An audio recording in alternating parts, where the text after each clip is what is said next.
You're watching Talking Point on StratNews Global. I'm Amitabh, Revi.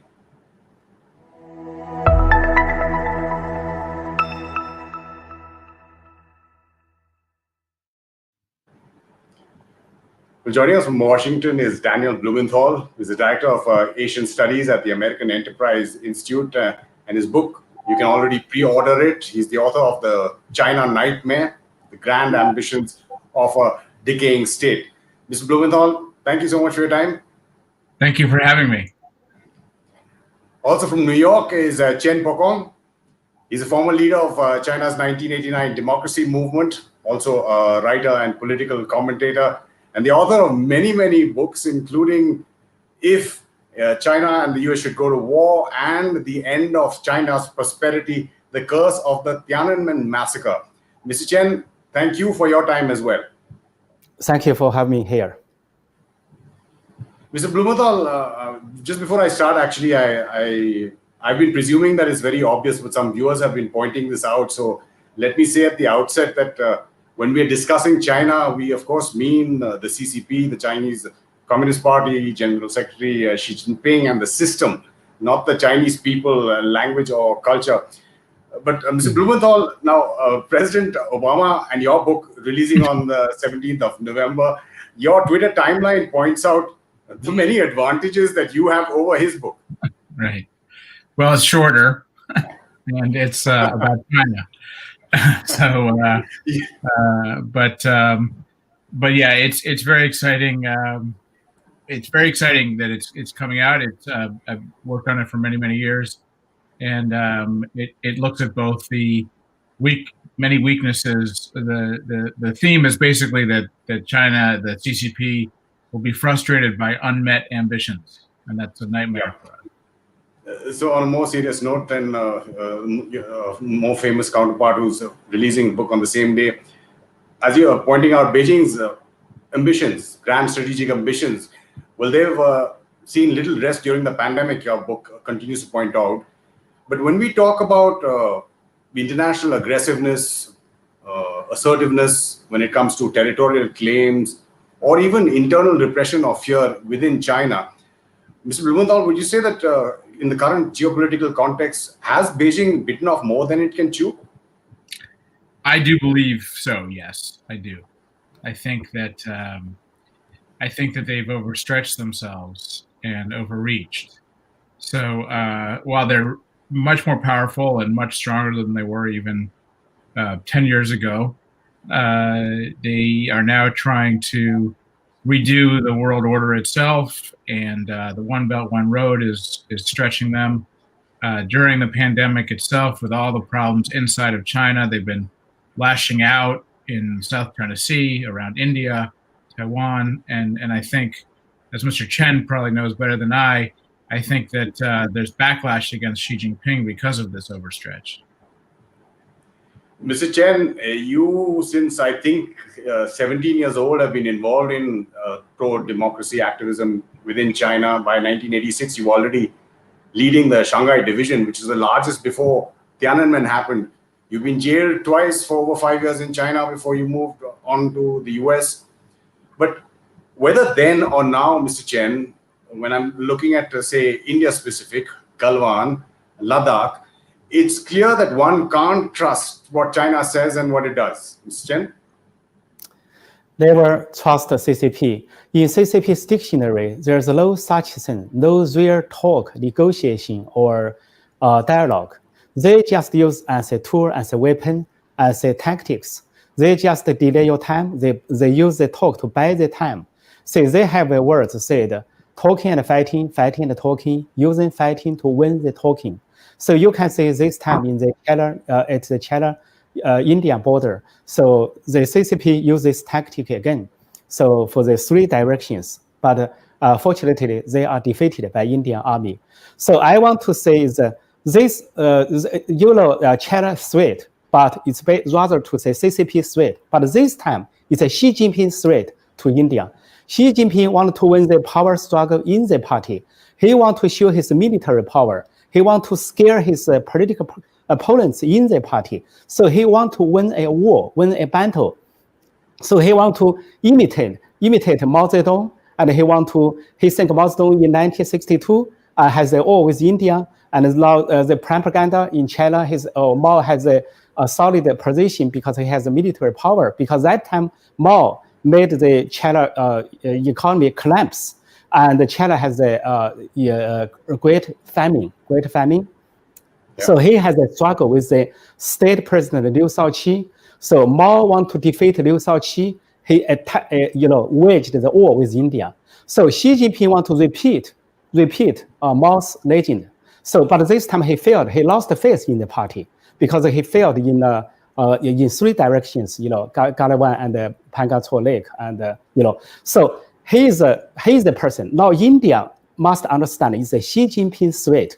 So India must defeat the PLA. So defeat can accelerate the internal downfall of Xi Jinping. Xi Jinping's position already weakened in the party. So in India's failure, in the border's failure, is one more factor for Xi Jinping to lose. Well, that's an interesting thought. I'll get you to elaborate a little bit more on that, Mr. Chen. But Mr. Blumenthal, your book now, of course, it's not just Xi Jinping. You look back in history and see how the West, and in particular the US, has been dealing with China and how it should progress. But your book talks about a decaying state, something that is, well, referred to in different words by Mr. Chen. What do you mean by that, and why is it decaying? Mm-hmm. Yeah. So Mr. Chen has pointed to power struggles and much more political fracturing inside than is commonly known in the West and in the United States. So I'd say decay. I say decay based on 3 or 4 different factors. One is the economy is stagnating. That doesn't mean it's receding. It just means that it's not growing as fast as it was, because market reforms have been reversed.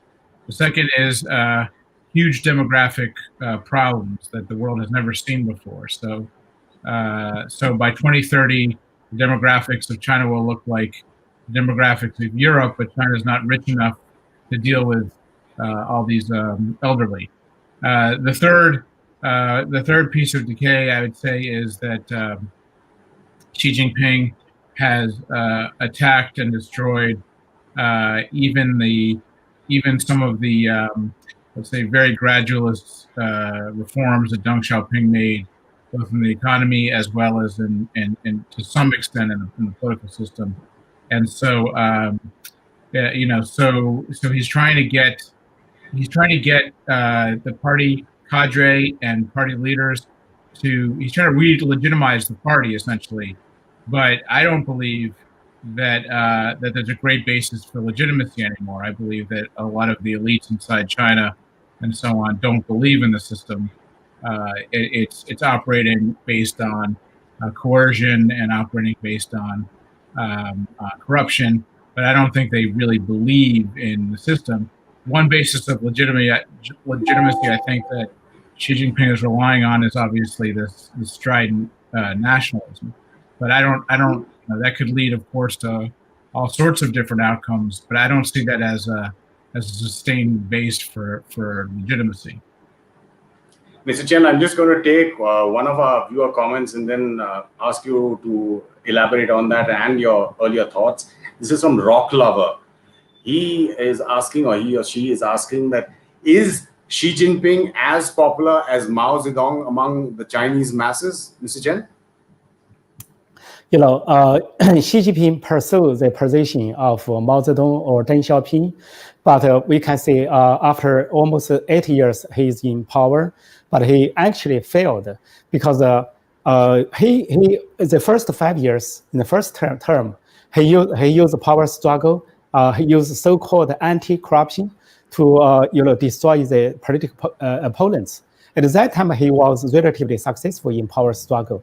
However, when he get into the second term after 2017, especially 2018, in the March, he changed the constitution and abolished the limitation of the leaders, his positions, term.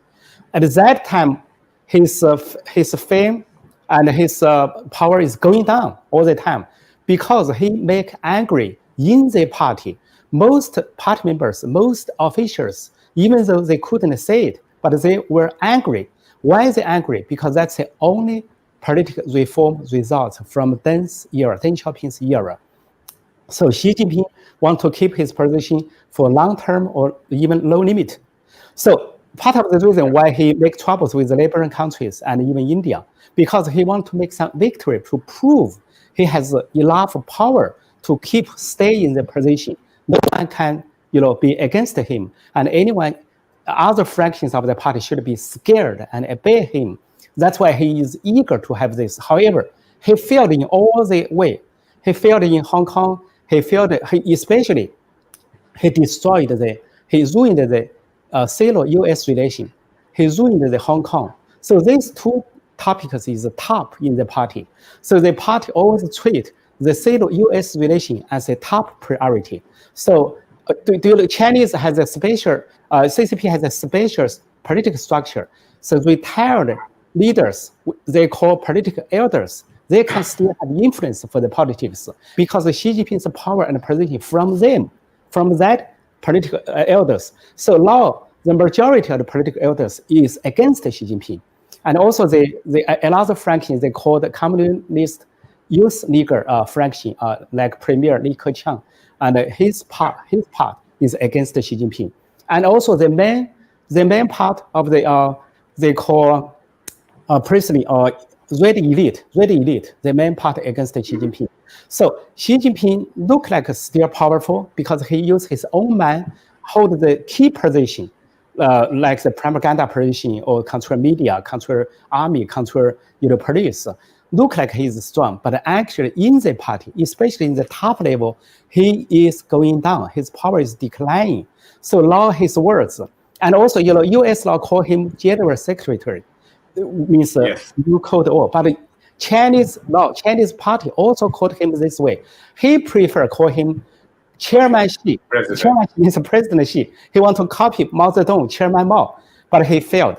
Now his position, definition is general secretary. So I think he's going down.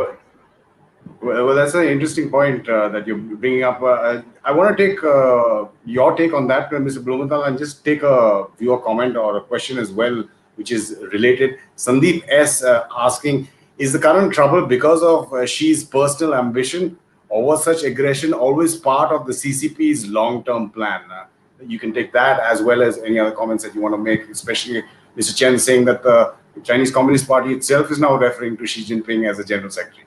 All right. Well, so I think that I believe that it's a combination.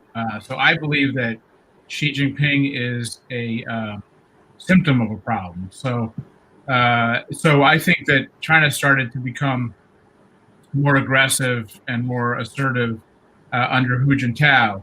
In 2007, 2008, 2009, we saw things like testing anti-satellite weapons in very provocative ways. We saw things like pushing on the South China Sea claims, and we saw, generally just exercise, going out into the Middle East and the Indian Ocean in terms of commodities and military presence. But I think Xi Jinping is a symptom of a problem, and I think he rose to power and consolidated his power because there was a political crisis in 2012 in terms of Bo Xilai's attempt to take power himself. And I think Xi Jinping managed to convince others in the CCP that he needed to chart a very aggressive course in response to what they feared was a party split. So the answer to the question is there is something structural inside the CCP and its desire, its ambitions to become the world leader. But Xi Jinping has hastened the process, and in so doing, probably before China is really ready to do so, he's facing this sort of backlash that both of us are talking about. Definitely a different type of leader, but he got support in 2012 to do these sorts of anti-corruption campaigns, these crackdowns, and then to be more aggressive on the world stage. Ms. Chen, we know about the repression within China, propaganda, everything that is controlled, including information. There's a question that comes, well, maybe you could at least throw some light on it. It's from Avina Banari. What strategy do the pro-democracy exile leaders have? Do they have any strategy? And even if they have any strategy, is it implementable in China? Those You mean, like you who support democracy. Democracy. Now, I can say it's two sides. On one hand, Chinese people never give up the pursuit for democracy. Since 33 years ago, 1989 democracy movement, I was one of the democracy movement leaders, and I spent 4.5 years in jail. And that is a big, democracy movement, and the Chinese government used machine gun and tanks, crushed in Tiananmen Square and other cities. So after that, we can see almost every year we have some issues occur in China, like Falun Gong, practitioners, they stand up against the CCP, and also the rights lawyers and also the religious groups. So Xi Jinping and CCP never stop crushing democracy movement. They crush everywhere. Almost every month, every day, we can hear some stories in China. They go to Tibet, go to Xinjiang, go to Inner Mongolia, go to everywhere. And why they want to crush Hong Kong, want to destroy the one country, two systems system. One of the reasons they are Xi Jinping and CCP fears Hong Kong people's freedom or democracy were spread in China. So on one hand, Chinese people never give up. So even though it's hard, it's difficult. On the other hand, CCP, for political control, I can say all the states, they are strong. Any communist country, they are very strong to control the country, like even North Korea, even Cuba, even former Soviet Union. They control everything, propaganda, police, army, everything, aim at people, So it's difficult for Chinese people. But a lot of the situations, many things change. So our people, even though every month, every week, have someone get arrested, but they still doing their work. So underground or publicly or anywhere, lectures. I think when the time comes, there are something changing international and also something changing in China, and Hong Kong's, crisis is there. So many, and especially the economy is going down. There is a, trade war between China and the US. So all this put together, I think any time could have a chance for Chinese people again to have, big democracy movement. Yeah. Well, that's interesting. I'll just take up from that last point that you made there, Mr. Chen. Mohit Masan says, with an economic slowdown looming in the mainland, will the aspirations of the ballooning middle class who want a say pose a challenge to Xi's premiership? That, and if I can take another one that came before that, Amish Trivedi, isn't the West responsible for creating a Frankenstein who's creating havoc in the world? Mr. Blumenthal, you deal with that. You talked about Hu Jintao as well, and the policies that were followed in China even before Xi Jinping. Has the West and many other countries, with their appeasement, with their engagement, actually created or helped create the China that we see today? Well, the short answer is yes. The longer answer is, as always, it's more complicated, right? Because in the 1980s, for example, it certainly seemed as though the trend was towards more liberalization in China, and so the policies that the United States undertook at the time, including, of course, trying to gain China's support against the Soviet Union and so on. There are all sorts of reasons why the United States had an engagement policy. Obviously, we can look back and say, well, maybe the United States took the wrong approach after the Tiananmen Square massacre. But then again, in the 90s, there were all kinds of signs that China was going to be, it was on the pathway of economic reform, and there was reason for hope in the United States that would lead to some sort of liberalization and taming of Chinese ambition. So very complicated story, but the short answer is, of course, of course, in retrospect, there were all sorts of mistakes along the way that empowered China. That said, the United States and other countries set the conditions for China's accession to the WTO and other types of efforts that helped China boom economically for a while. But it was sort of the Chinese people themselves who worked incredibly hard to create this economic boom. So a complex story. In Washington policymaking stories, circles, I'm sorry, there's debates about when the United States should have gotten off the engagement train and so on, and lots of sort of retrospect, kind of hand-wringing and so on. The question is, what do we do now? And we're trying to sort that through. And then, of course, the question is not only what do we do now to defend ourselves and our allies, but what do we do in terms of promoting human rights and democracy as well? And as one of your questioners asked, is there a strategy in terms of, and that's one part of the U.S.-China relationship where there is really no sort of strategic approach to promotion of more human rights and liberties. Sure. Mr. Chen, earlier in the discussion, you were talking about how India should use this opportunity. It's been a terrible loss of life. The Indians at least have recognized the 21 odd soldiers who have been killed. The Chinese have not even done that. What do you mean by take this opportunity in terms of making Xi Jinping lose more face, Mr. Chen? Yes, that's on one hand, Xi Jinping look powerful in the party, and he want to, imitate Mao Zedong. But on the other hand, he experienced a number of loss in China and outside. As Dan said, the West American, made mistakes for the past years, make China rise and stronger. However, we can see this 3.5 years, Trump administration changed the policy, U.S. changed direction now, and going to take on communist China. But inside China, all Xi Jinping do as look like his fortune or his fate, everything is losing. Like economy is losing. Before, China has a high speed GDP. Now, they maybe last month he said has a high trade or surplus or something, but that's use the medical supplies as a weapon to harm other countries, and that's one mistake U.S. and European countries made. They put 80%, production line in China, so China can use that to harm other countries.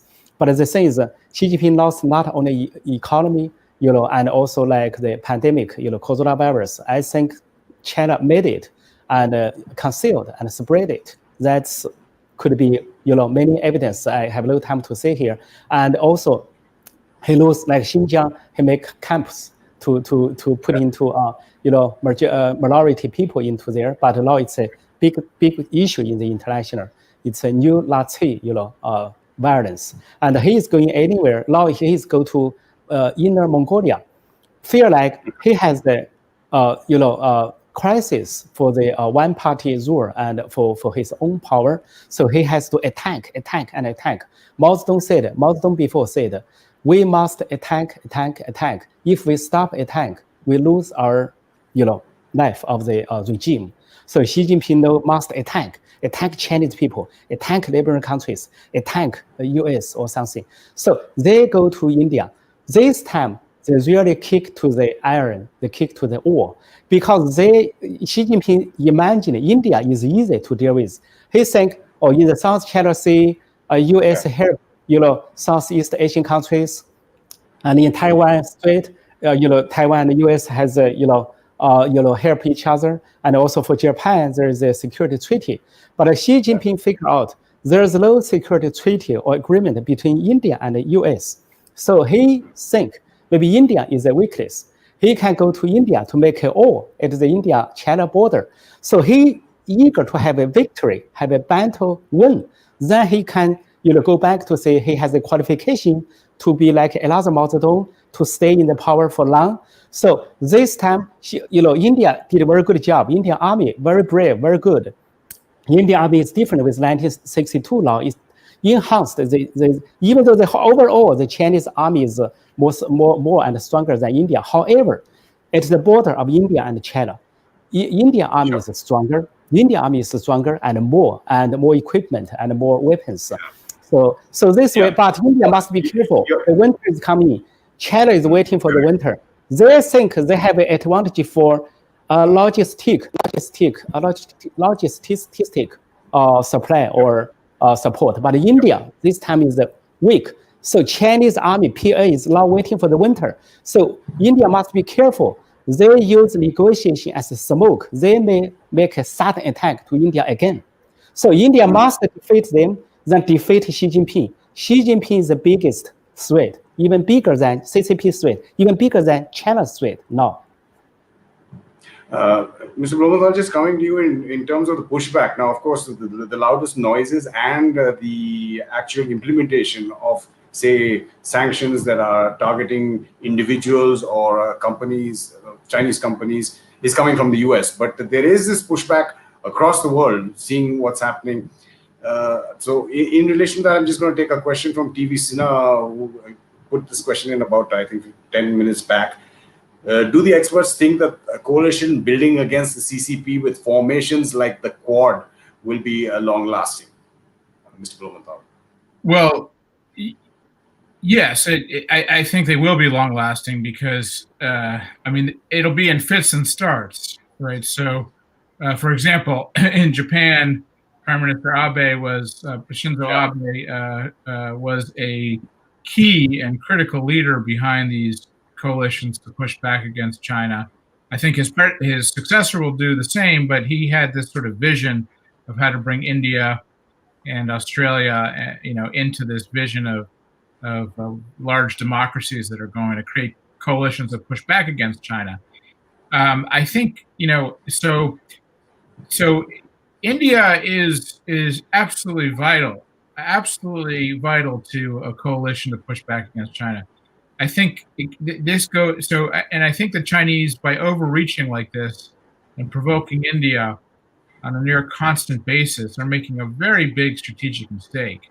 And I think it's driven, as Mr. Chen said, and as I argue in my book, by domestic needs to constantly attack and look victorious, and so forth.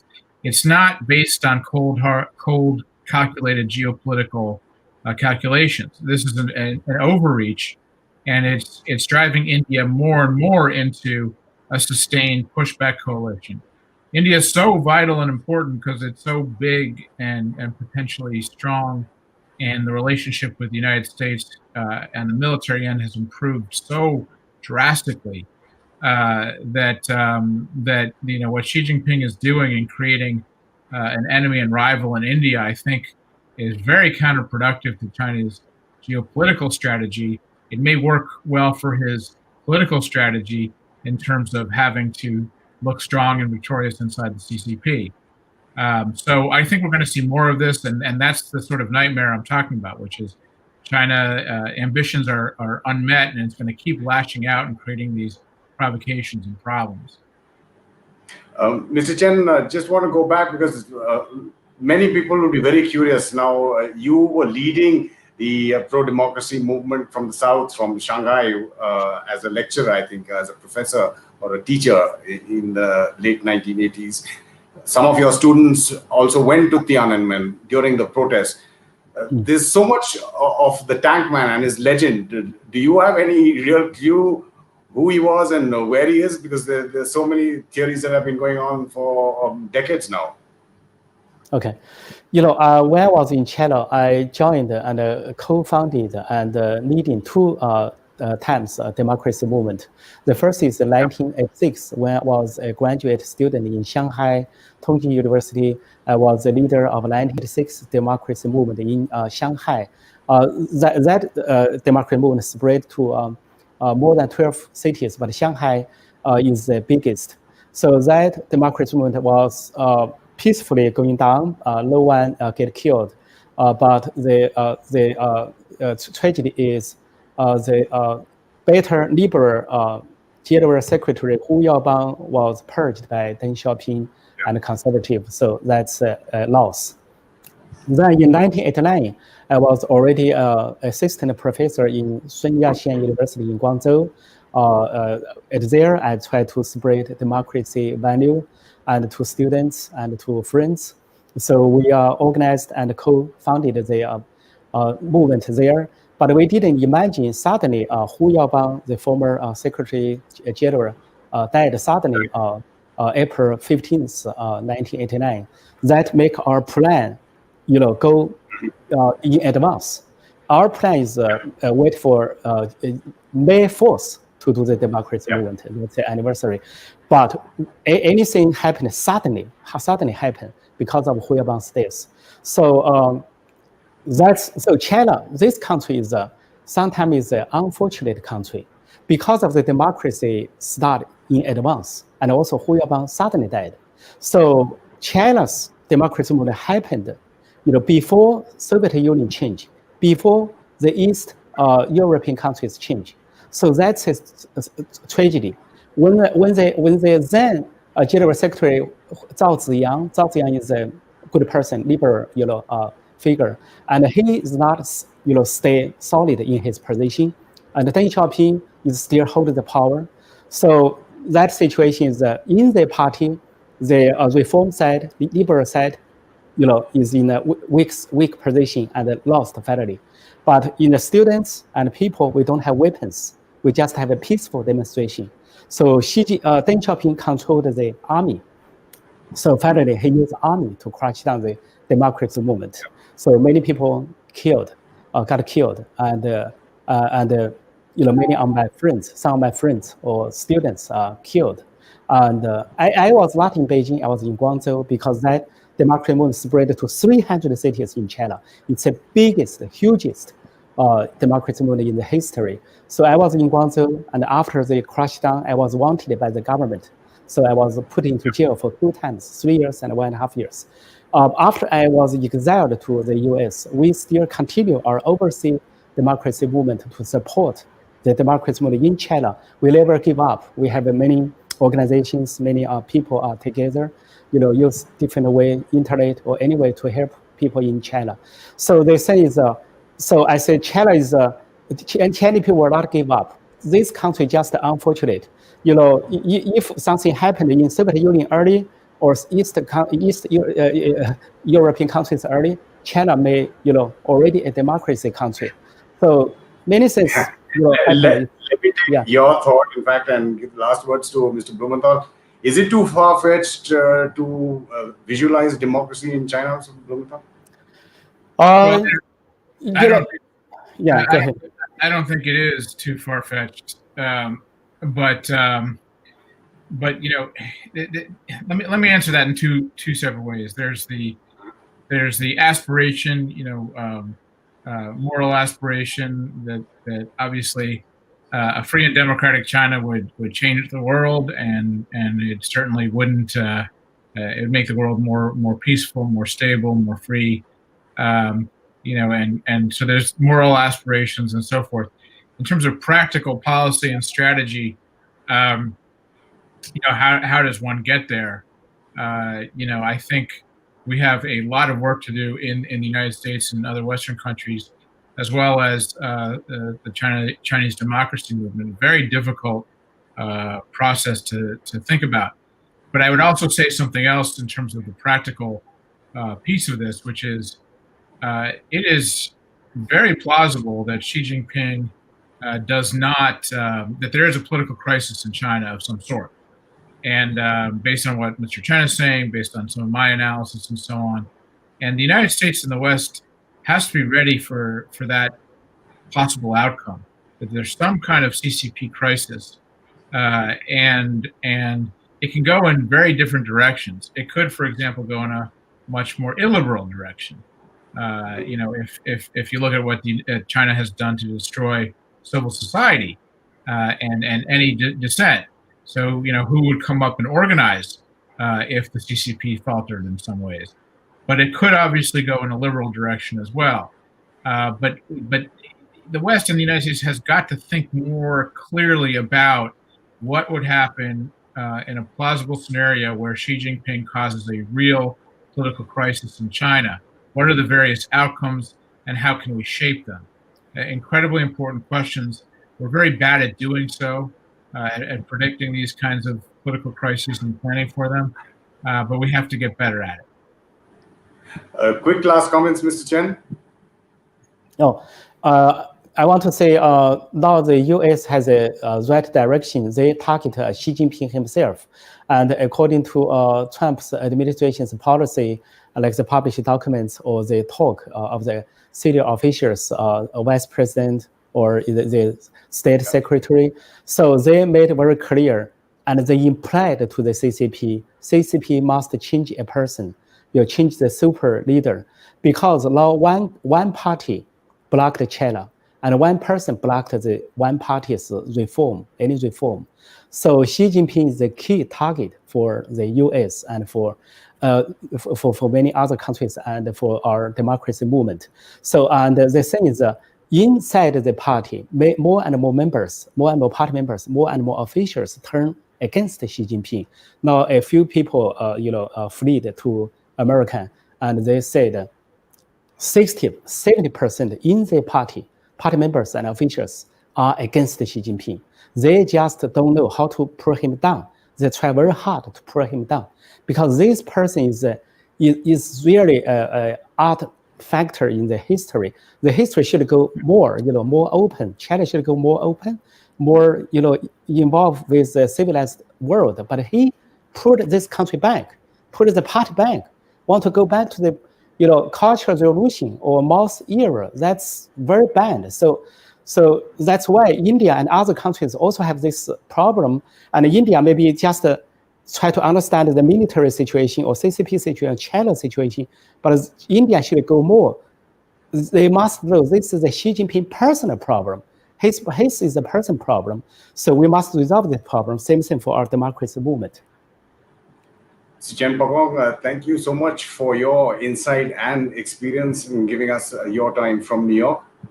You're welcome. Thank you very much. And Mr. Blumenthal, appreciate you as always with your wise comments, and all the best for your book as well. Thanks for your time. Everyone go out and buy it on Amazon. And do watch StratNews Global for the latest news and updates from an Indian perspective. If you like videos like this one, do click on the bell icon on our YouTube channel. Do send us your feedback and any ideas you have, and do support our initiative. You've been watching Talking Point on StratNews Global. I'm Amitabh, Revi.